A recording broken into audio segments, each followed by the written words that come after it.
Bismillahirrahmanirrahim. Assalamualaikum warahmatullahi wabarakatuh. Alhamdulillah, wassalatu wassalamu ala rasulillah wa ala alihi wa sahbihi wa man tabi'ahu wa mawala. Kaum muslimin muslimat yang dimuliakan Allah subhanahu wa ta'ala.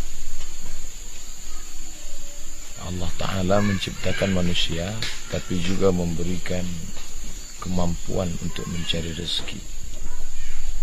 Tapi manusia yang sedang dalam keadaan galau, pikirannya kacau, lalu menyangka rezeki itu datang dari mana? Maka dalam Islam dikuatkan keyakinannya, wa ma min dabbatin fil ardi illa 'ala Allah rizquha. Segala yang melata di atas muka bumi ini, Allah yang menjamin rezekinya. Dabbah diambil dari kata dabba ya debu, semua yang melata. Cacing di dalam tanah tidak ada matanya, tapi Allah kasih penciuman yang dalam, maka dia bisa mencari makanan di dalam tanah. Maka manusia diberikan Allah subhanahu wa ta'ala potensi. Tinggallah seorang perempuan yang baru saja melahirkan anak bernama Hajar di tengah gurun pasir yang tidak ada tanaman. Nabi Ibrahim mengadu kepada Allah, ya Rabb, ya Allah, askantu min zurriyati fi wadin ghairi dhi zar'in 'inda baitikal muharram. Ku tinggalkan hambamu, istriku bernama Hajar dengan anakku bernama Ismail di tempat yang tidak ada tanaman sama sekali. Hajar berlari ke atas bukit Safa, tidak ada air. Dia lari ke atas bukit Marwah, tidak ada air. Padahal suaminya seorang nabi, anaknya juga seorang nabi, dan dia tinggal di tanah yang suci. Allah ingin mengajarkan sa'i, artinya usaha. Hai Hajar, berusahalah. Maka ketika dia sudah berusaha, dia tidak menemukan apa-apa. Di situ Allah ingin mengatakan, engkau berusaha tapi kau jangan sombong. Usaha itu dari engkau, tapi rezeki itu dariku. Kalau engkau ingin lihat kuasaku, pulanglah. Apa yang dilihat oleh Hajar? Hajar melihat air dari tumit tamak kaki anaknya Ismail. Air itu memancar bukan dari tumit Hajar yang lari dari bukit Safa ke Marwah, tapi air itu memancar.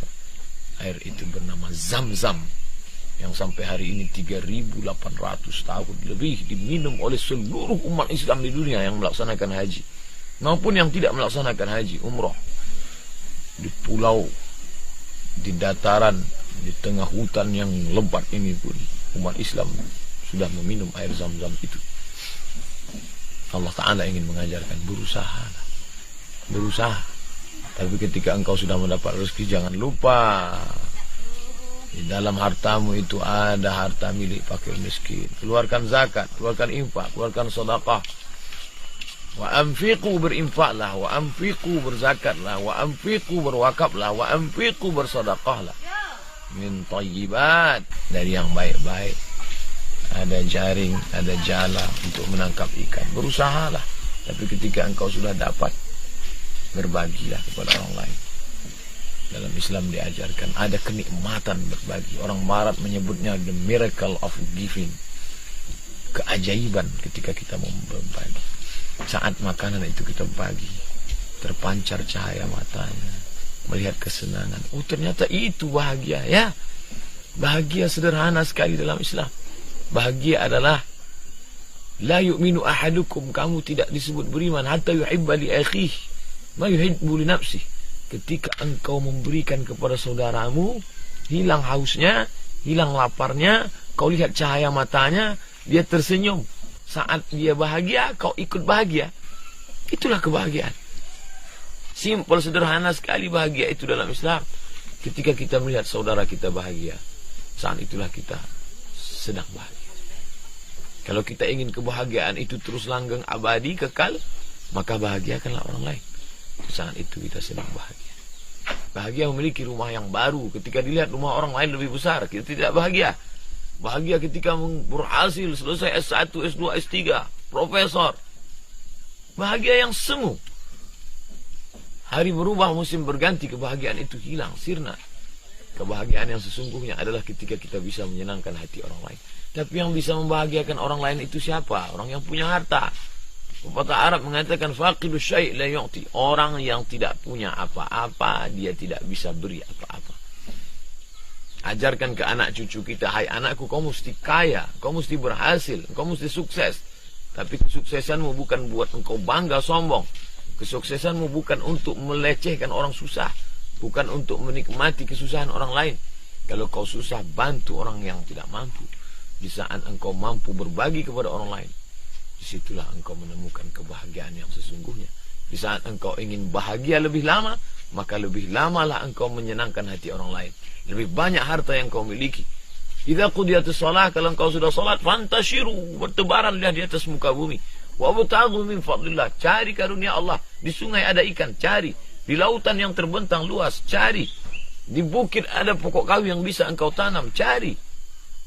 Allah Ta'ala ketika bercerita tentang iman, bercerita tentang pokok kayu, kasyajaratin thayyibatin, pokok kayu yang baik, akarnya menghunjam ke dasar tanah, pucuknya ke atas langit. Cerita tentang pokok kayu. Apa maknanya? Kita disuruh bercocok tanam. Ketika tanaman kita berhasil, ketika kita lihat hijau, panen, jangan lupa ada di sana zakat 2,5% dari penghasilan dagang niaga, 5% kalau memakai irigasi, potong biaya operasional, 10% kalau tak ada hujan. Ini bukan punya engkau, ini milik Allah. Wa mimma razaqnahum, kami yang memberi rezeki, yunfiqun, infakkan, sedekahkan. Berapa lama kita nikmati harta yang banyak ini? Sekejap saja. Saat lahir diazankan, Allahu Akbar. Saat mati disolatkan. Tertulis di dinding masjid, antara azan dan iqamat 10 menit. Itulah hidupmu. Antara azan dan solat 15 menit, kecuali maghrib 5 menit. Iya kalau engkau dari zuhur, asar. Kalau waktunya cuma maghrib, hanya 5 menit kau nikmati kenikmatan itu. Berapa banyak orang yang pergi pagi, pulang petang, pelas keringat, banting tulang. Dia tidak sempat menikmati makanan yang lezat, yang nikmat. Tidak sempat dinikmati. Maka orang yang paling menikmati mata pencahariannya adalah orang yang sempat berbagi kepada orang lain. Saudaraku, kada al-faqru ayyakuna kufran. Hampir, nyaris, hampir saja kefakiran membuat orang menjadi kafir. Maka kita tarik tangan saudara kita, kita bantu.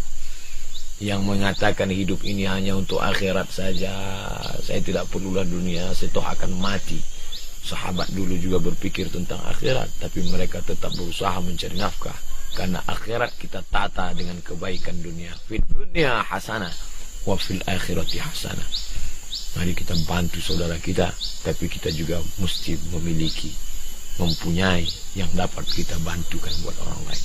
Semua kita menjadi seorang muslim yang sempurna. Al-mu'minul qawi, mukmin yang kuat, khairun, lebih baik di mata Allah. Wa ahabbu ila Allah, lebih dicintai Allah. Minal mu'minul dha'if, daripada mukmin yang lemah. Lemah ekonomi, lemah finansial, lemah tenaga. Mari kita menjadi mukmin yang kuat secara ekonomi, kuat finansial, sehingga kita bisa menyelamatkan umat ini dari kekufuran. Semoga tausiah singkat ini ada manfaatnya. Subhanakallahumma wa bihamdika, asyhadu an la ilaha illa anta, astaghfiruka wa atubu ilaik. Wassalamualaikum warahmatullahi wabarakatuh.